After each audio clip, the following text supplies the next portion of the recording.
আসসালামু আলাইকুম। সুপ্রিয় দর্শক, আপনাদের সকলকে শুভেচ্ছা জানিয়ে শুরু করছি আজকের এনটিভি ইউরোপ নিউজ। সাথে আছি আমি ফরিদা ইয়াসমিন। সংবাদের শুরুতেই জানিয়ে দেব আজকের সংবাদের প্রধান শিরোনাম। অভিবাসী নৌকা থামানোর প্রতিশ্রুতি থেকে পিছু হটছে ফ্রান্স, বিবিসির রিপোর্ট। অর্ধ শতাব্দী পর রায়, ব্লাডি সানডে মামলায় খালাস পেলেন সাবেক ব্রিটিশ সেনা সৈনিক। এবং আইসিএইডব্লিউর ১৫৫ বছরের ইতিহাস ভাঙলেন বাংলাদেশের নাসির উদ্দিন।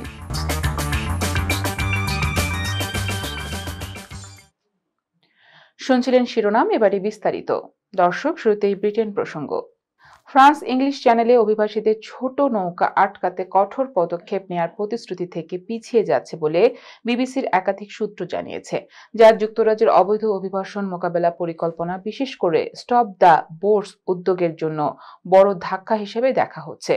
গত জুলাইয়ে ফরাসি প্রেসিডেন্ট ইমানুয়েল ম্যাক্রো ও ব্রিটিশ প্রধানমন্ত্রী স্যার কিয়ার স্টারমারের মধ্যে বৈঠকে একটি নতুন সমুদ্র নীতি ঘোষণার প্রতিশ্রুতি দেয়া হয়েছিল, যার আওতায় ফরাসি টহল নৌকা অভিবাসী বোঝাই রাবারের নৌকাগুলোকে সমুদ্রে গিয়ে থামিয়ে ফিরিয়ে আনবে। কিন্তু ফ্রান্সের অভ্যন্তরীণ রাজনৈতিক অস্থিরতা, মন্ত্রী পরিবর্তন, প্রশাসনিক বিশৃঙ্খলা এবং আইনি জটিলতার কারণে সেই পরিকল্পনা এখন কার্যত থেমে গেছে। ফরাসি কর্মকর্তারা জানিয়েছেন, সমুদ্রে নৌকা আটকানোর প্রচেষ্টা প্রাণহানি ও আইনি দায়বদ্ধতার ঝুঁকি বাড়াতে পারে, তাই তারা এ ধরনের অভিযান থেকে বিরত থাকছেন। ইতিমধ্যে ডানকার্ক, গ্রাভলিন ও আশপাশের খাল থেকে প্রতিদিনই অতিরিক্ত যাত্রী বোঝাই রাবারের নৌকা ইংল্যান্ডের দিকে রওনা দিচ্ছে। অথচ ফরাসি পুলিশ ও নৌবাহিনী প্রয়োজনীয় সরঞ্জাম ও আইনি ক্ষমতার অভাবে কার্যত নীরব দর্শক। ফলে দুই দেশের যৌথ সীমান্ত নিরাপত্তা প্রচেষ্টা স্থবির হয়ে পড়েছে, আর অভিবাসীদের বিপজ্জনক সমুদ্রযাত্রা অব্যাহত রয়েছে। উত্তর আয়ারল্যান্ডের লন্ডন ডেরিতে ১৯৭২ সালের ব্লাডি সানডে হত্যাকাণ্ডের ঘটনায় অভিযুক্ত সাবেক প্যারাশুট রেজিমেন্ট সদস্য সৈনিক এফ খুন ও হত্যা চেষ্টার অভিযোগ থেকে খালাস পেয়েছেন।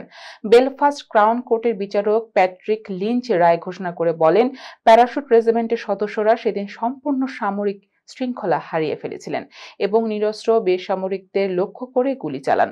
তবে সৈনিক এফ এর বিরুদ্ধে প্রমাণ দোষী সাব্যস্ত করার জন্য প্রয়োজনীয় মানদণ্ডের অনেক নিচে ছিল। ১৯৭২ সালে ৩০ জানুয়ারি ডেরির বক্সাইট এলাকায় নাগরিক অধিকার মিছিলে সেনাদের গুলিতে ১৩ জন নিহত ও অন্তত ১৫ জন আহত হন।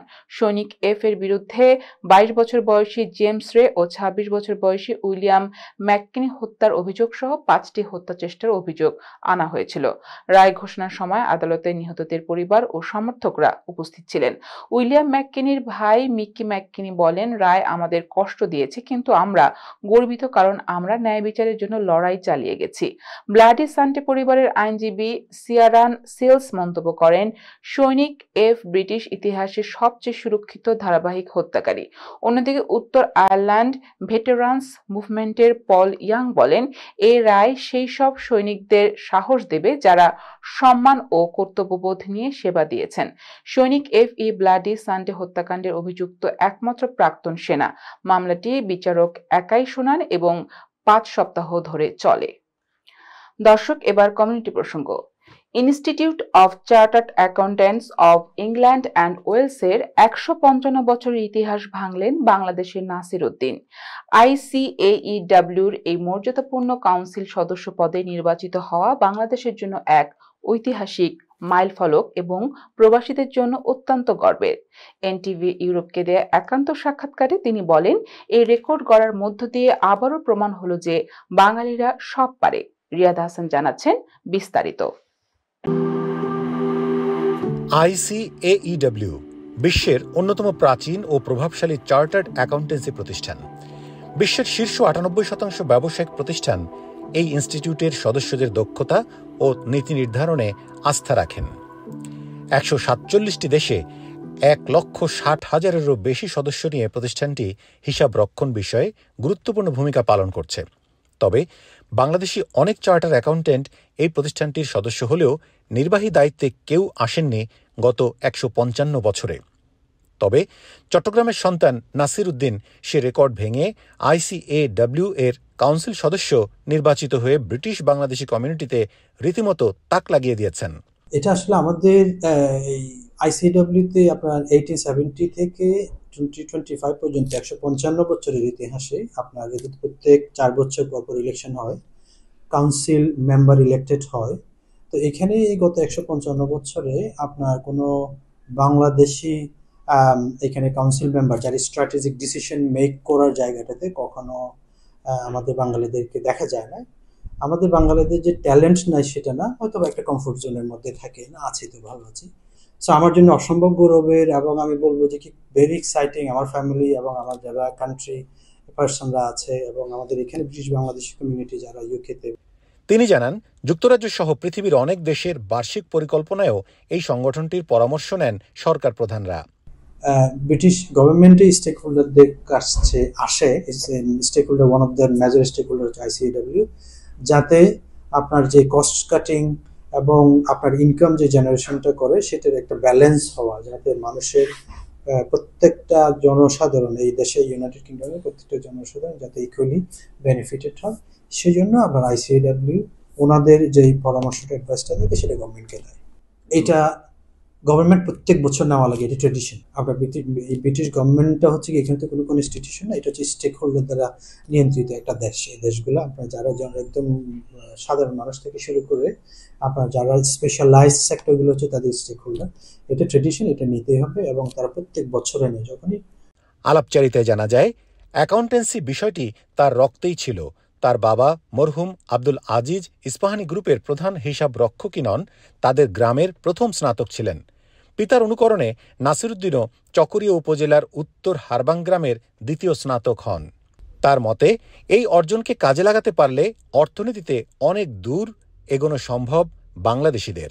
তো বাংলাদেশিদের ক্ষেত্রে আসলে যেহেতু কাজটা কখনো আমাদের বাঙালিদের ছিল না, অংশগ্রহণ ছিল না, আমার কাছে মনে হয় হ্যাঁ পসিবিলিটি অনেক আছে। যেমন বাংলাদেশের যে institute of chartered accounts of Bangladesh আছে, ওনাদের সাথে আমরা যদি institute of chartered accounts of England and Wales যদি কোনো জায়গায়, অফকোর্স এখানে ফ্রেন্ডলি একটা রিলেশনশিপ সবসময় ছিল, এখন হয়তো আমার মাধ্যমে সেটা আরো বেশি হওয়ার পসিবিলিটি সৃষ্টি হবে, I believe.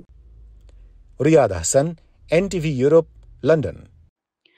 Kurua primary and high school ex student council UK ত্রিবার্ষিক সাধারণ সভা 2025 অনুষ্ঠিত হয়েছে।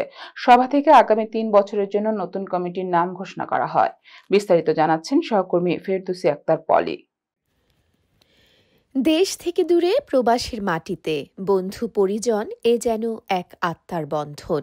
শিক্ষা জীবনের হাতেখড়ি, প্রিয় স্কুলের প্রতি তীব্র ভালোবাসা আর শিক্ষকদের প্রতি হৃদয় নিংড়ানো শ্রদ্ধাবোধ থেকে কুরুয়া গ্রামে বসবাসরত অসহায় শিক্ষার্থীদের পাশে দাঁড়াতে গঠিত হয়েছিল Kurua primary and high school ex student council যুক্তরাজ্য। প্রতি 3 বছর পরপর সাংগঠনিক ধারাবাহিকতায় নতুন কার্যকরী পরিষদের হাতে সংগঠনের দায়িত্বভার হস্তান্তর করা হয়। 20 অক্টোবর সোমবার সন্ধ্যায় লন্ডনের স্থানীয় তাড়াতাড়ি রেস্টুরেন্টের হলরুমে Kurua primary and high school ex student council যুক্তরাজ্যের ত্রিবার্ষিকী সাধারণ সভা ও নতুন কমিটি গঠিত হয়েছে। পবিত্র কোরআন তেলাওয়াতের মধ্য দিয়ে সভাটি শুরু হয়। সংগঠনের সভাপতি মোহাম্মদ আনহার আলীর সভাপতিত্বে এবং সাধারণ সম্পাদক মোহাম্মদ আব্দুস শহীদ ও কোষাধ্যক্ষ মোহাম্মদ শাহনুর আহমেদের যৌথ পরিচালনায় সভার কার্যক্রম শুরু হয়। সংগঠনের ত্রিবার্ষিকী সাধারণ সভায় কুরুয়া স্কুলের শিক্ষক শিক্ষার্থীদের আর্থসামাজিক উন্নয়ন তথা স্কুলের উন্নয়ন এবং কুরুয়াবাসীদের কল্যাণে বিগত বছরে আর্থিক অনুদানের হিসাব নিকাশ তুলে ধরা হয়।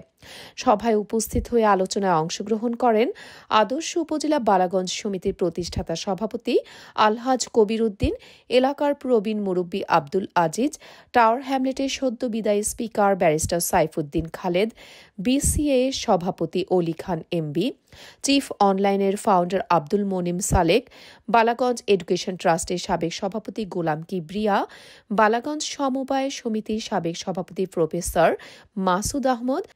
সভা শেষে 3 সদস্য বিশিষ্ট নির্বাচন কমিশন সংগঠনের সবার ঐক্যমতের ভিত্তিতে আগামী 3 বছরের জন্য পুনরায় পূর্বের যোগ্য ও শক্তিশালী কার্যকরী কমিটির কাছেই সংগঠনের গুরুত্বপূর্ণ দায়িত্বভার হস্তান্তর করেন। ওনাদেরকে আমি ধন্যবাদ জানাচ্ছি পুনরায় যে একটি কমিটি গঠন দিয়েছেন এবং আমাকে আবার পুনরায় নির্বাচিত করেছেন। আমি আমার পক্ষ থেকে আপ্রাণ চেষ্টা করব আবারও যাতে গত বছরের ন্যায় এবারও আমরা যাতে গরিব দুঃখী মানুষের সেবা করতে পারি। আমাদের কাউন্সিলের সেক্রেটারি হিসাবে আমাদেরকে যে 3 বছর গুরু দায়িত্ব দেওয়া হয়েছে, আমি তার যত্ন সহকারে আমাদের স্কুলের শিক্ষক ও শিক্ষিকা গরিব ছাত্রছাত্রী সহ আমি স্কুলের মানদণ্ড বজায় রেখে এই 3 বছর কাজ করতে। Marian high school ex student council যুক্তরাজ্যের ত্রিবার্ষিকী সাধারণ সভাটি সাবেক ছাত্রবৃন্দদের উপস্থিতিতে এক মিলন মেলায় পরিণত হয়েছিল। লন্ডন থেকে ফেরদৌসী আক্তার পলি, NTV Europe news. MS teaching centre PHV Sheru test সহ ইংলিশ লেভেল A1 ও লেভেল A2 উপর প্রশিক্ষণ দিয়ে থাকে। 21 অক্টোবর প্রতিষ্ঠানটির 13তম প্রতিষ্ঠাবার্ষিকী উপলক্ষে কমিউনিটির মানুষের সুবিধার্থে প্রতিষ্ঠানের পক্ষ হতে সম্পূর্ণ ফ্রি অফ কস্টে প্রাইভেট হায়ার ভেহিকেল লাইসেন্স করার সুযোগ দেওয়ার ঘোষণা দেওয়া হয়। সিনিয়র রিপোর্টার মোহাম্মদ মাসুদুজ্জামান জানাচ্ছেন বিস্তারিত। PHV সেরু টেস্টের মাধ্যমে চালকের নিরাপত্তা, সমতা এবং নিয়মবিধি সম্পর্কিত জ্ঞান যাচাই করা হয়। MS টিচিং সেন্টার PHV সেরু টেস্ট সহ ইংলিশ লেভেল A1 ও A2 এর উপর প্রশিক্ষণ দিয়ে থাকে। প্রতিষ্ঠানটির 13 বছর পূর্তিতে মঙ্গলবার নিজ প্রশিক্ষণ কেন্দ্রে বর্তমান ও বিগত শিক্ষার্থীদের সাথে নিয়ে কেক কেটে দিনটি উদযাপন করা হয়। প্রতিষ্ঠানটি কমিউনিটি মানুষের জন্য ফ্রি অফ কস্টে প্রাইভেট হায়ার ভেহিকেল লাইসেন্স করার সুযোগ দিচ্ছে। এই সুযোগের মাধ্যমে free application, topographical test, certificate ও ইংলিশ টেস্ট মোট 4টি পার্ট সম্পূর্ণ বিনামূল্যে করা যাবে। আমাদের MS টিচিং আজকে 13 ইয়ার্স বিজনেস অ্যানিভার্সারি, এই জন্য আমরা এই PHV সেরু টেস্টের যেটা প্রাইভেট হায়ার ভেহিকেলের যে কোর্সটা আছে আমরা সম্পূর্ণ ফ্রি অফ কস্টে করাচ্ছি। সাধারণত এই প্রক্রিয়ার জন্য প্রায় 600 পাউন্ড ধার্য করা হয়, কিন্তু কমিউনিটি মানুষের জন্য এবার তা সম্পূর্ণ ফ্রিতে করানো হবে, এমনটাই জানান প্রতিষ্ঠানটির স্বত্বাধিকারী। আমরা 600 পাউন্ড চার্জ করি। আমরা আমাদের 13 ইয়ার্স অ্যানিভার্সারির জন্য আমরা সম্পূর্ণ ফ্রি দিচ্ছি। তার সাথে আমরা করাচ্ছি লাইফ ইন দ্য UK, ওগুলো আমরা চার্জ করি অ্যাজ ইউজুয়াল। তারপর আমাদের ড্রাইভিং থিওরি টেস্ট আছে, ইংলিশ টেস্ট আছে, এগুলো আমরা চার্জ করি। আর আমরা বাকি যে প্রফেশনাল টেস্ট আছে সম্পূর্ণ ফ্রি।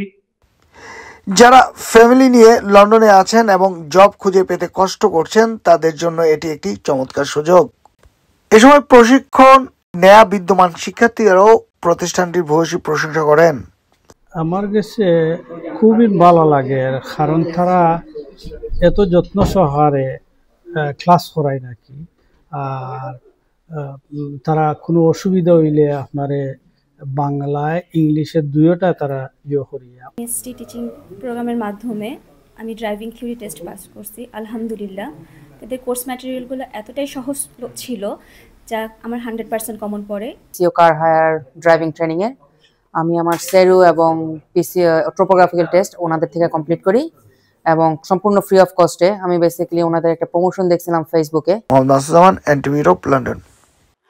দর্শক, সময় হলো একটি বিজ্ঞাপন বিরতি। ফিরে এসে থাকছে সিলেট অফিস থেকে পাঠানো তথ্য ছবি নিয়ে সংবাদ প্রতিদিনের সিলেট। এরপর দেখবেন প্রতিদিনের সিলেট।